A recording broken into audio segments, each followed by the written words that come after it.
अस्सलाम वालेकुम प्यारे दोस्तों, आज की इस वीडियो में मैं आप लोगों के सामने लेके आया हूँ डेली ब्रांड के BMS। डेली कंपनी जो कि आप लोगों को पता है बहुत ही फेमस है। इसके अंदर आप लोगों को डिफरेंट टाइप के BMS देखने को मिलते हैं। अब जिन दोस्तों को नहीं पता कि BMS काम क्या करता है उन लोगों को ये बताता चलूँ कि जब आप लोग अपनी लिथियम बैटरी तैयार करते हैं तो वहाँ पर आप लोगों को BMS की ज़रूरत पेश आती है। BMS का फ़ायदा ये होता है कि ये आपकी बैटरी को ओवर चार्ज से बचाता है और ओवर डिस्चार्ज से भी बचाता है। आपके सेलों की लाइफ को इंक्रीज़ करता है।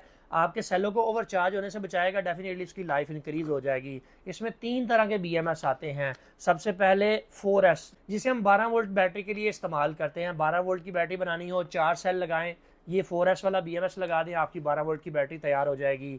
अगर आपने 24 वोल्ट की बैटरी तैयार करनी है तो फिर आप 8S वाला BMS लगाएंगे। इसकी मदद से आप अपनी आसानी से बैटरी को तैयार कर सकते हैं। अगर आपने 48 वोल्ट की बैटरी तैयार करनी है तो फिर 16S वाला BMS आप लोग लगाएंगे। अब आप लोगों को यहाँ पर खोल के दिखा देता हूँ कि इसके अंदर क्या क्या चीज़ें आपको देखने को मिलेंगी। सबसे पहले 2 केबल हैं जो कि बैटरी के कनेक्शन के लिए आप लोग इस्तेमाल करते हैं। एक ब्लूटूथ आप लोगों को यहाँ पर देखने को मिलेगी जो कि आप अपने मोबाइल से इसकी सेटिंग भी कर सकते हैं, ब्लूटूथ से मॉनिटर भी कर सकते हैं।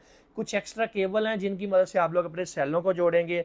कुछ नट बोल्ट इसके अंदर आप लोगों को देखने को मिलती है। अब ये है जनाब हमारा डेली ब्रांड का BMS। इसकी मदद से आप लोग अपनी बैटरी तैयार करेंगे। ये टेम्परेचर सेंसर है इसके साथ, आप चाहें तो इसके साथ स्क्रीन भी लगा सकते हैं। ये लेटेस्ट मॉडल वाला है। इसमें सस्ते वाले भी आते हैं जो कि पुराने मॉडल है, उनके साथ स्क्रीन नहीं लगती, उनके साथ कम्युनिकेशन की पोर्ट्स नहीं लगती। यहाँ पर आप लोग कम्युनिकेशन की पोर्ट्स भी लगा सकते हैं। 2 तारे लगाकर आप अपनी बैटरी को भी तैयार कर सकते हैं। अब अगर आप लोग ये चाहते हैं कि मैं इसके ऊपर डिटेल वीडियो बनाऊं कि इस BMS को इंस्टॉल किस तरह से करना है तो आप हमें कमेंट सेक्शन में ज़रूर बताइएगा। चैनल पर नए हैं तो चैनल को जरूर सब्सक्राइब कर लीजिएगा। इंशाल्लाह डिटेल वीडियो आप लोगों को इसकी बता देंगे कि किस तरह से आप लोगों ने इसको इंस्टॉल करना है और कैसे आप लोगों ने अपनी बैटरी को तैयार करना है।